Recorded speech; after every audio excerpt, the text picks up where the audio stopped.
Well, good morning and welcome all to HUBsights. My name is Brett Manny, Head of Managed Portfolios at Hub24.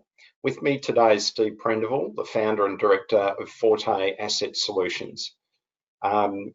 Steve is a regular speaker within the financial industry, given his hands-on experience with advising practices around structural reform, valuing and preparing practices for sale.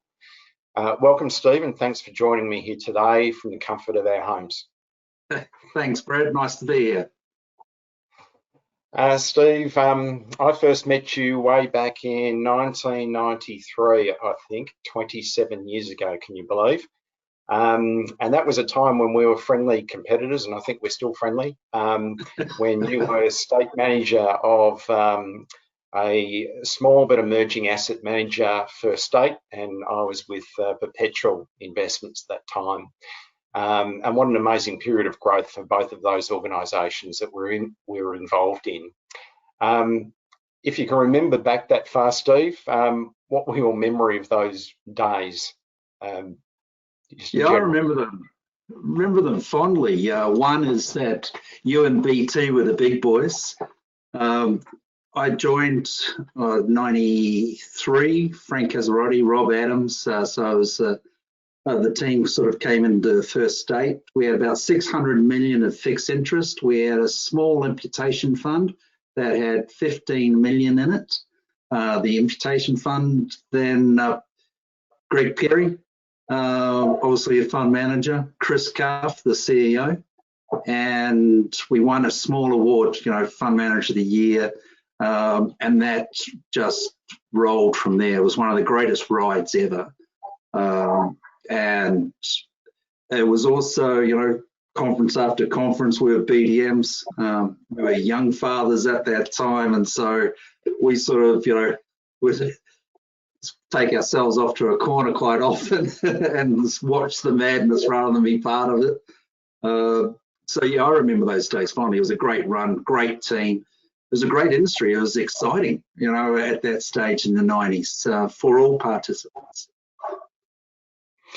Right, Steve, you went on to be a managing partner of Deloitte's, heading their financial services or advice division, and was involved in the sale of that business, I think in 2001. Just briefly, what did you learn from that? Oh, look, did that spark your interest in consulting to practices? It fired the interest. I loved my business. So yes, I came in as partner. I managed the Victorian office. In 12 months, we had, I think it was about a 13, 14-year-old business. We had increased it by 300% in the first 12 months. I put a new team in place. It was all that. I was given a white piece of paper, did a business plan, and then executed on it. Really exciting, had great growth. Then became the CEO of the national dealer group and started to make some real changes. One of the changes, though, was I was looking at creating WA office. So I put up our balance sheet. On seeing the balance sheet, the managing partner of the Deloitte Australia decided to sell. And all of a sudden, a business that I loved was sold. It was it was an unsuccessful sale. It was sold to Stockford's, who was the aggregator at that time. And then I saw the destruction of value over a short period of time. I was locked in for 12 months. And I came out of that, and I had garden leave for actually 12 months. So I literally walked the beach. I at that stage had, been a financial planner, a banker, stockbroker, financial planner. I'd run 2 dealer groups. I'd been in funds management, as you mentioned. So I knew what I didn't want to do. And I grieved for the loss of my business. I loved it. I loved the people in it. I loved the clients. I loved what we were doing and going to do. And it was sort of pulled out from underneath me. And so in 12 months, it took me a while, but I worked out that should never have happened. A number of things, and particularly the destruction of value. And I had a look at what the Deloitte M&A team had done, and I thought that I could do better. So I created Australia's first specialist M&A group or broking group. And that was, 2003. Yeah. So Steve, that was Kenyon Prendeville, and then you went on to found the Forte Asset Solution Group, which was advising to a number of practices and organisations across the industry. So you must have seen a lot of change in that time, and observed some good and not so good practices, I guess. So Steve, probably the first question I've got is, what are you observing today in the marketplace in terms of practice profitability, how businesses are operating, how they're adapting to regulative change, consumer pressures, and just changes in valuations generally? And what do you think's driving your outlook for valuations? Wow. Okay. It's a good question. Yeah, look, it's probably the greatest amount of change that I've seen. And so I've been a practitioner in Australia since '87, and it's the greatest amount of change ever. FOFA was big. This is bigger. Most practices are re-engineering their client value proposition. They're certainly re-engineering technology, business platforms, and they're also looking at, with the Hain report that was handed down only the 4th of February 2019, it seems a little while ago, but since then, everyone's overused word, but pivoting. So they're moving their business models, they're moving to fixed fees. They're looking at the technology they're bringing in, client value, asset management, personnel, everything. And it's like what happened in FOFA. Every crisis that we've gone into, we've actually come out with better businesses at the end of it. Yeah. And so we've seen devaluation of practices last year. And last year was really when we had the grandfathered revenue obviously ceased.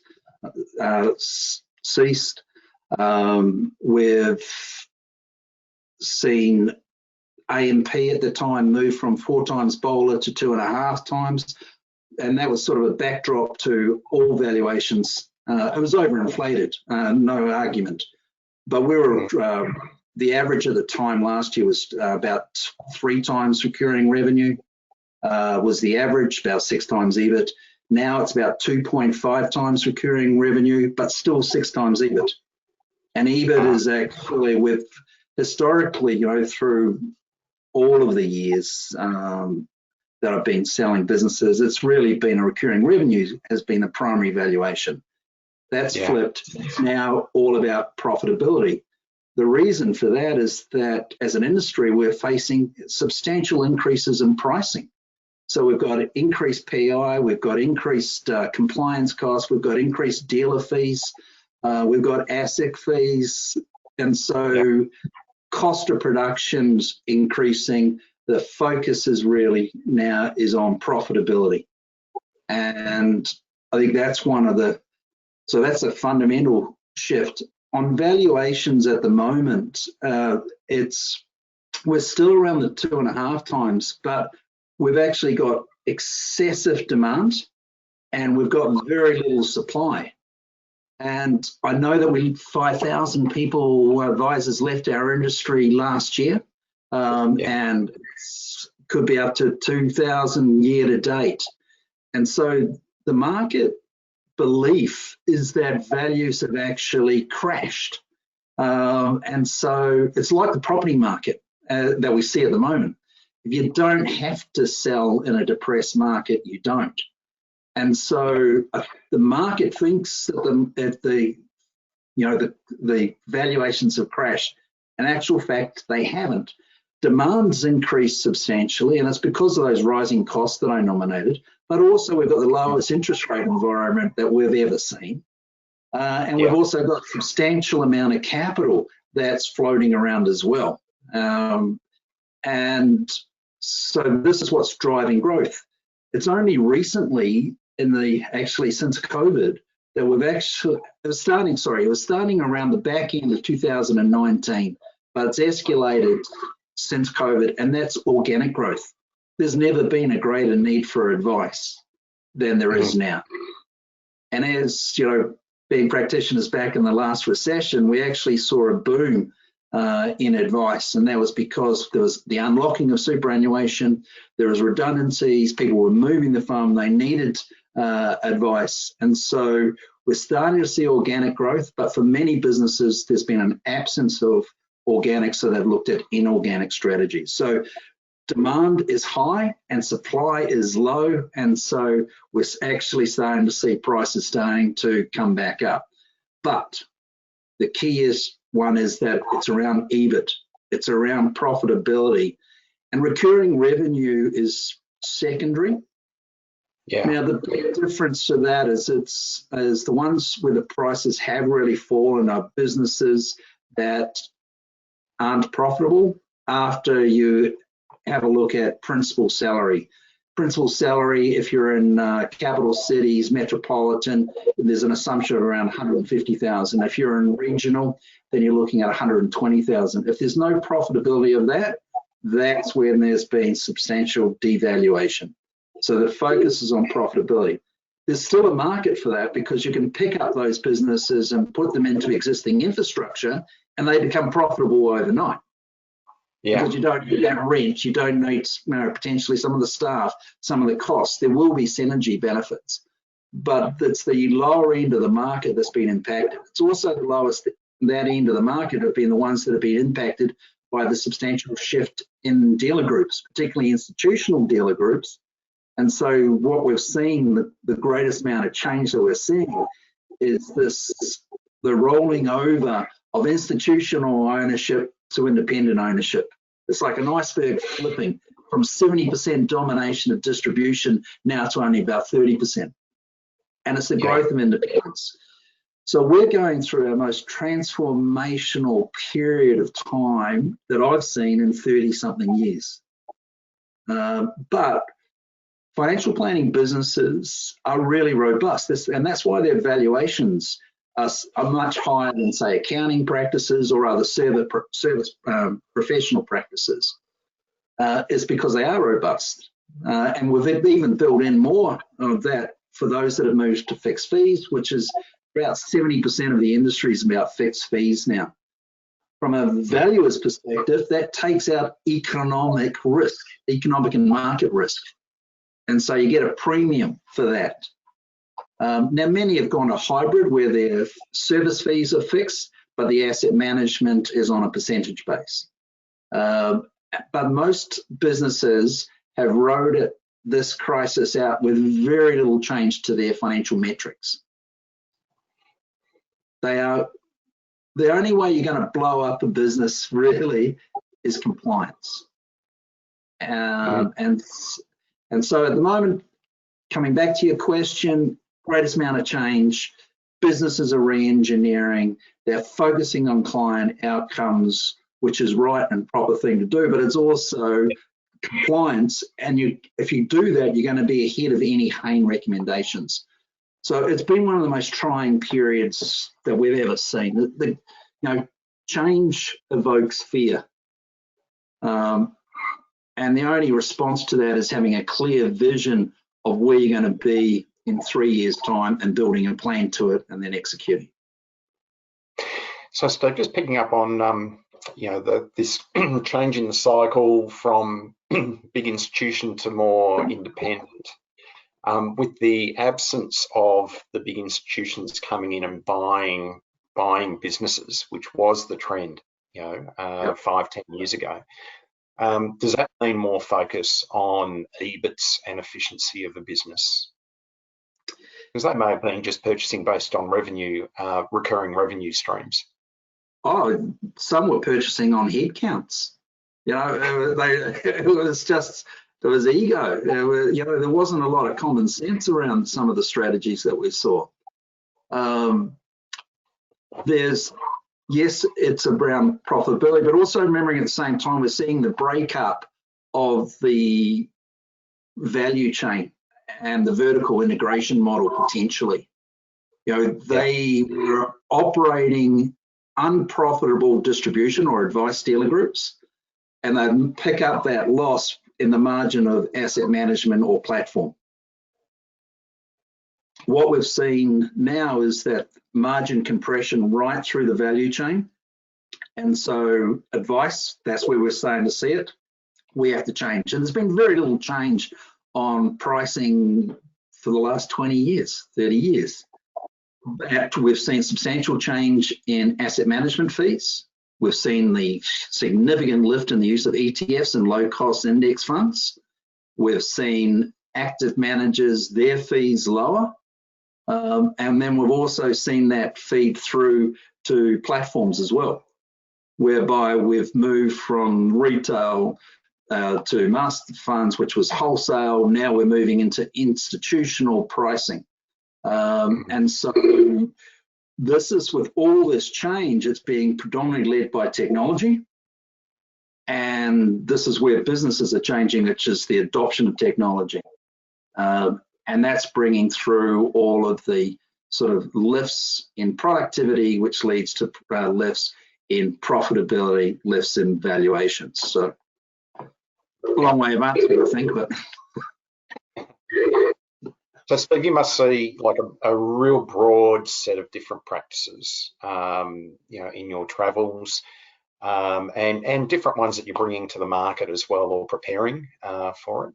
What's the key differences or standout between, you know, what makes a good practice that can command a good price versus one that doesn't? Okay, quite often the better businesses are larger businesses, and they've got potentially multiple partners. When you've got multiple partners, you reduce key person risk for a startup. The other part of that is you've probably got successors within the business. You've got probably the appointment of general managers within there that are looking at systems, processes, staff, all of that. That's the better businesses. But it's not saying that smaller businesses can't emulate that in some of the ways. The technology now is open and available to all. It's not just the larger businesses. The real key is driving profitability to around 40% of your gross revenue. Now, when you're getting over sort of 300, 400,000 in revenue and you're paying the principal wages, when you're getting into that 500,000 mark, you can start to get those sort of profitability levels. And when you get those levels at 40% EBIT, you're starting to see price convergence, irrespective of whether you use EBIT or recurring revenue. You know, I'll give you a quick one. Just to say a business at 500,000, recurring revenues at 400,000. So at historical level at 3 times, it enjoyed a valuation of 1.2. But most businesses are still only operating at 20%. So of the 500,000 gross, 20% profit, 100,000. If you use a 6 times multiple to that, that's 600,000 is the valuation now. So 1.2 million on recurring, but only 600,000 on recurring, on EBIT. But yeah. If you grow that profitability to 200,000, you get price convergence. 200,000 times 6, we're at the 1.2. So the greatest challenges for businesses now is actually operating at a really high efficient level of efficiency and profitability if they want to retain value. Make sense? Yeah, it does.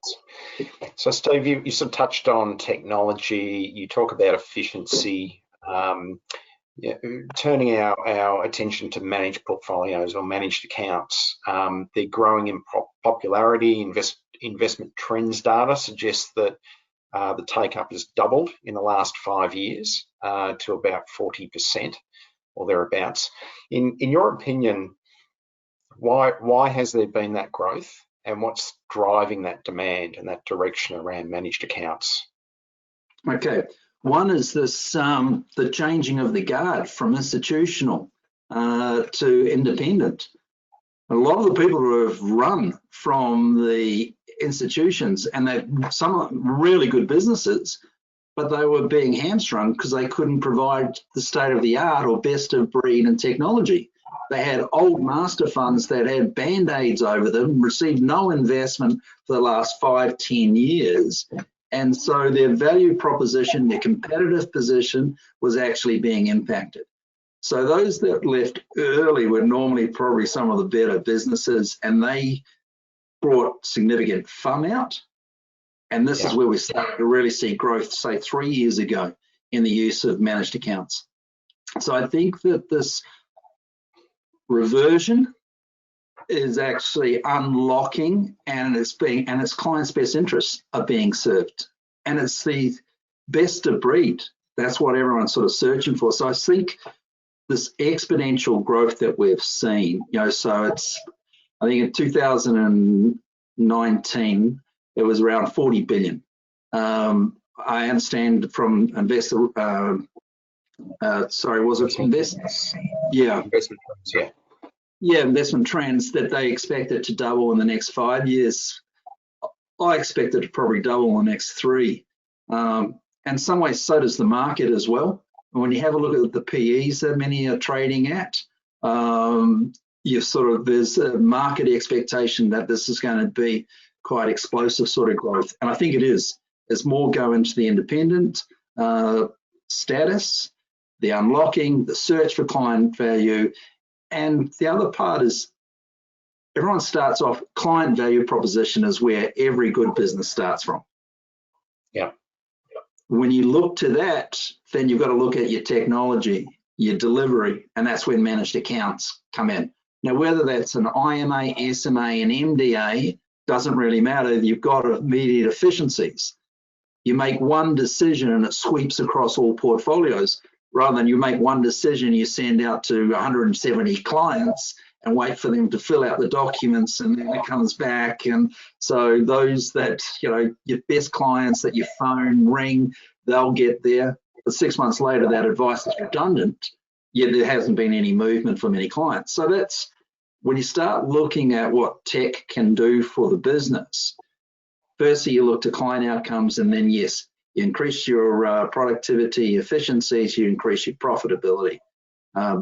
And for many, they've also been able to increase their participation in that value chain because they're deeply involved within the asset management side, and rightly can receive fees for that, as well as obviously fixed fees on service. Yeah. So Steve, I would assume that you've taken a number of businesses through a restructuring sort of program, if you like, whether that be for a business that wants to sell or just wants to enhance its value and run better. And part of that would have been implementing a managed account type of structure. What would be your tips or steps that you'd suggest? And you've sort of alluded to it a little bit about the client value proposition, but what are the steps when it comes to implementing a change in a business like that, and how do the owners of that business engage their staff, their client communication, the whole piece? It's a change management piece, isn't it? Oh, it's huge. And so the first one is answering the question of why. Am I going to make this huge change? And that's also for us. We've had the early adopters of the technology who have gone through the pain, and there is pain because there's change. The ones that have done it exceptionally well have really planned it. They've understood it. They've talked to those that have used it. The ones that do it well, firstly, have a look at their clients. You have an understanding of what the average FUM is, what the average inherent cost in the current possession is. You then have a look at how many transactions is going to be. So what's the total fee? What does the client base look like? You obviously firstly start off with what's the client's cost now and what can it be? If there's a cost savings, great. But what really most clients' complaints around that it's not around cost. They're sensitive to it, that we're sensitive to it, but not the clients. What they're Yeah. really looking for is efficiencies, visibility, flexibility. They want to see their portfolio. They want communication from an advisor that is talking to them, not to all clients. And you can do that when you've got distinct portfolios. So the first starting point is, okay, well, what's your investment belief? Is it passive? Is it low cost? Is it active? Are you going to sort of maybe have 5 risk profiles and then 5 specialist funds? Is it a hub and spoke? So the starting point is, what's the business going to look like in 3 years, and planning for it. It's understanding what the current cost structure is and what the future cost structure is. When you're bringing in a managed fund, it's actually cascades the changes throughout the whole business. So you're starting with client, then you're starting with staff. Those and there's going to be significant change. You also, for many principals, it's a changing philosophy, particularly those that have been percentage based. Because it's been that, oh well, if you prosper, so do I. If you hurt, so do I. It's a movement away from that, and for many that's a significant barrier because it's a belief system. But your clients, what they want is transparency.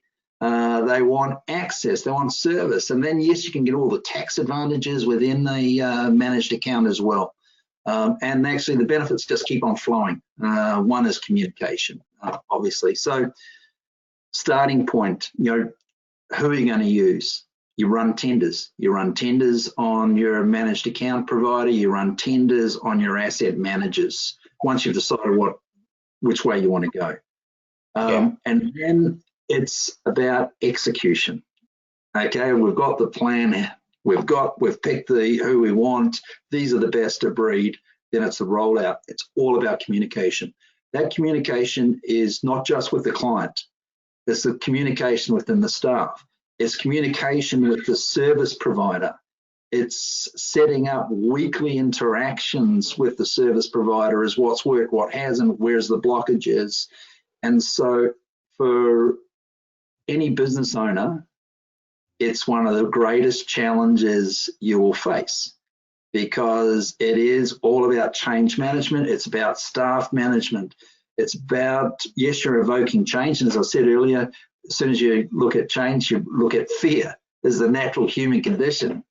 The only way you can overcome that is a really clear plan and knowledge and confidence of what the future is going to be. Who's going to benefit out of this? This is what the client benefit is. This is the staff benefit. This is the business benefit. And so it's about planning and execution.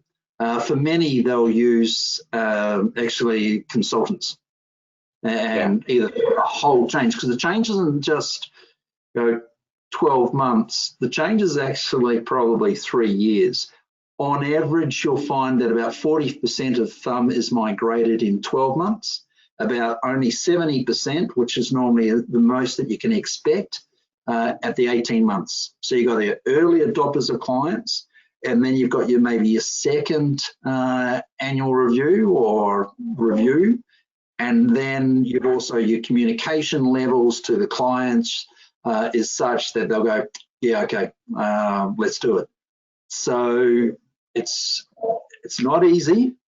It is often painful, but the benefits absolutely overcome any of that. I suppose it's a bit like childbirth. It takes 9 months and then a lot of pain and anguish, and then that pain and anguish is forgotten. And you want some are up for doing it again. It's Steve, I guess thinking about those practices have gone through to the other side of transitioning, so they've gone through that pain process.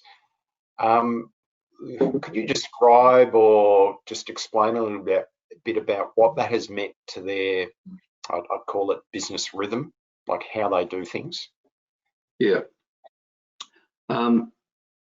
So the client value propositions change, pricing has changed, staffing has changed. Now, the one thing that part of that pain is that new SOAs for every client.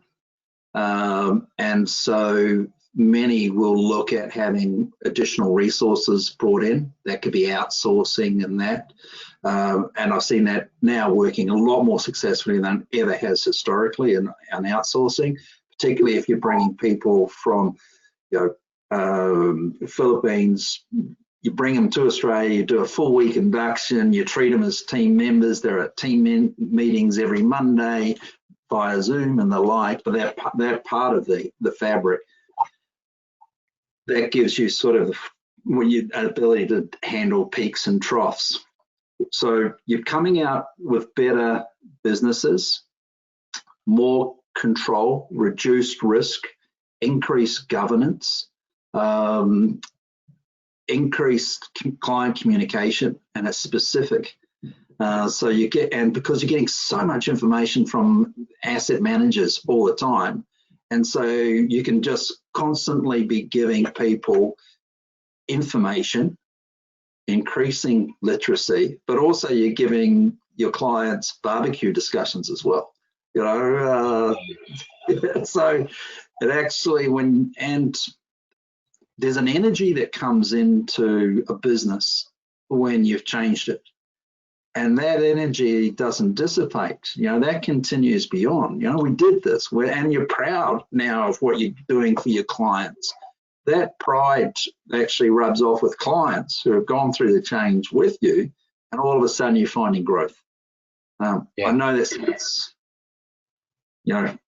like a little bit sort of blue sky, but that's what I see, is that businesses are forever changed. You can't just maintain the status quo and expect different outcomes. And so it really is, it's the biggest test for you, your staff, and when you come through it, you feel better about it. You're proud of what your value proposition is. Steve, I guess all of this has been tested over the last 3-4 months of market volatility, COVID-19, lockdown, all that type of thing. Have you seen managed accounts and the structures that people have put in place working much better now than perhaps what was possible 5 years ago? Yeah, the key difference is communication levels.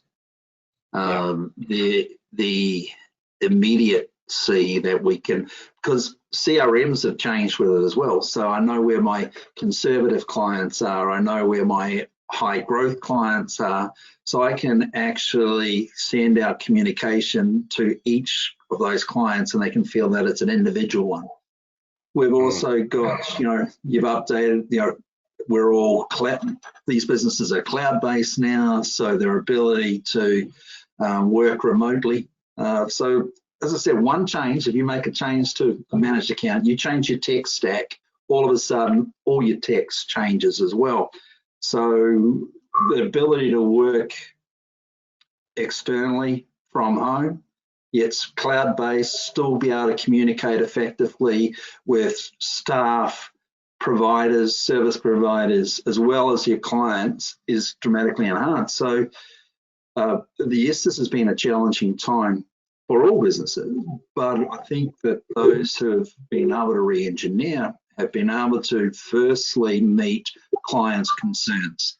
And they were dark, and you're not saying we're through it either, but communicate effectively on an individual basis. And these changes are actually going to continue.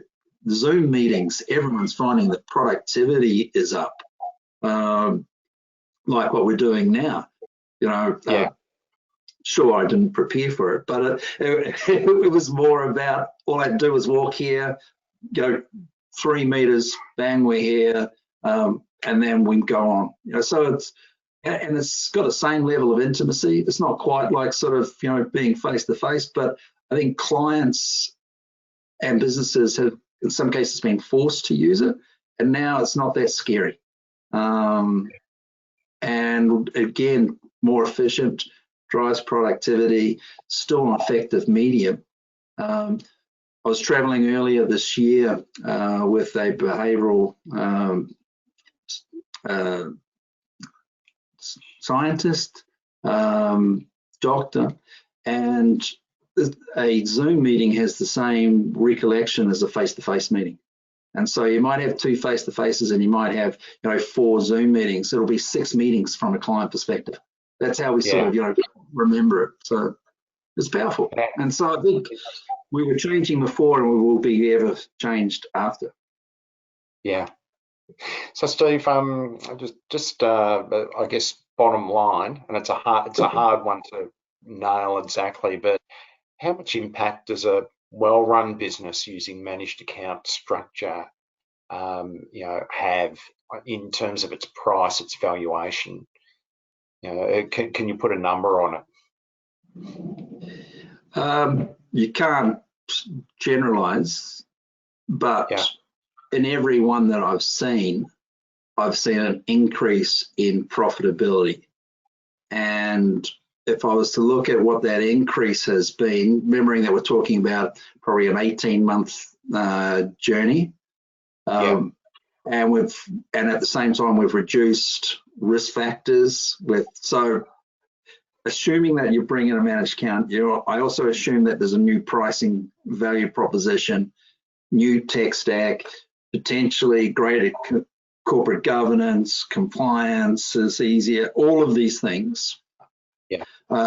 You're looking at, I would say on average, I'd see about a period of within 2 years, 30% increase in profitability. Multiples, you've actually moved from an average business, so your multiple might not be at 6 times EBIT, it actually might be higher because you've brought in so many other different levels. Buyers also, look, some buyers want renovator's delight. Others would rather have that hard work done, and they'll probably have their own asset management, and so the buyers are really keen for that as well. So you start to move from average to premiums. So yes, so 2 things: you've increased your profitability, your client engagement's deeper, which means that there's less risk from a buyer perspective as well. And the multiples, you've re-engineered the business, you've done the heavy lifting, and so quite often there's not so many discount factors, which could be age of your clients and all the rest of it. You're actually starting to go into some premium, so it's going to balance out. So you should find that the multiple that's being applied is actually higher than if you had not made the changes. Yeah. So Steve, we're almost out of time, but last year Hub commissioned a white paper from you with regard to a case study being in the centre of that. In 1 minute or 1.5 minutes, could you just give us a high-level summary of what was in that paper? Well, firstly, it was fantastic management. It was the best case study that I've seen. So it's not average. They started off as average. The principal was, I did a valuation in 2016. Principal was 53, had 1 paraplanner stroke junior advisor and 2.5 admin staff. So normal sort of setting, 176 clients. Most of those clients were small, medium-sized enterprise owners. About 12% of the client base was aged over 70. So I had no age issues there. They're relatively vanilla asset management using active managers, ASX 200, 82 million of FUM, about 600,000 gross revenue, 565,000 was recurring revenue. So there wasn't a lot of new business there, sort of 35,000. And that was one of my concerns. And their EBIT was 170,000. So it was a good average business. They kept on getting feedback that from the clients about the paperwork. And it was normally sort of an innocuous sort of way after, an annual meeting or something going, I'm sick of the paperwork. And so he decided he'd do a client survey. Client survey came back, we love you, but we hate the paperwork. love your staff, all the rest of it. And so that was his stimulus. That was it. Purely coming from client value prop, he knew he had to change his technology. Went through some trials and tribulations, no doubt, but ended up where his FUM hadn't changed that much. Now, it was through 16 and 19, so it's really positive for firming markets. But the growth factor started to come from new client generation, and that was after, basically, as I said, that energy came into the business, came into the clients, and started to get people talking about their advisor. The transformation was significant. So the starting valuation I had on the business in the early part, and remembering recurring was still sort of the most used. So it was around about sort of the 1.5 million. Year two, they'd grow in, remembering that a lot of pain, there's a loss of productivity. They really didn't have a lot of new clients anyway. It was really just transforming what they had. And they moved, from that, their valuation, they went slightly over 100 million over the 3-year period. Remembering their starting point was about 87 mil. So not a lot of new client business, yet their value had changed substantially. It actually had doubled. So it was extraordinary, but they had more than that, doubled their EBIT. Their top line had moved, but it was more around the efficiencies that brought in. They had increased their client value proposition. They had increased their corporate governance. They had reduced their key person risk. The junior became more senior. The profitability that the business brought in, he actually was able to bring in a board structure and also a GM. Now the GM was 180,000. Well, all these additional personnel was about 180,000 cost impost, but he had more than made that up with the profitability. And so while he increased his costs, he also increased his profitability. And this is over a 3-year journey. So he actually, with the infrastructure, he had decreased the key person risk. He had reduced the market risk by moving in with fixed fees. He had, looking at the clients, they did another survey. And it was overwhelming. They actually, the one complaint was maybe over communication. So it was, you got it. yeah. So, enhanced client retention and growth. And there's also a business model that was able to be scaled up without increasing. So every new client was more and more profitability. There was outsourcing of staff. They had moved from 1 person to 2 people. And the business is positioned for growth. It's ahead of any Hain reviews. It's in front of any legislative risk as well. It's best of breed. The business is rightly really proud. It's one of the best transformations. There was an external consultant used, and they broke the task down to 12 months goals. And yeah, a perfect business transformation. I'm not saying that happens all the time, but even if you got 70% of that, it's well worth the pain. Yeah, fantastic.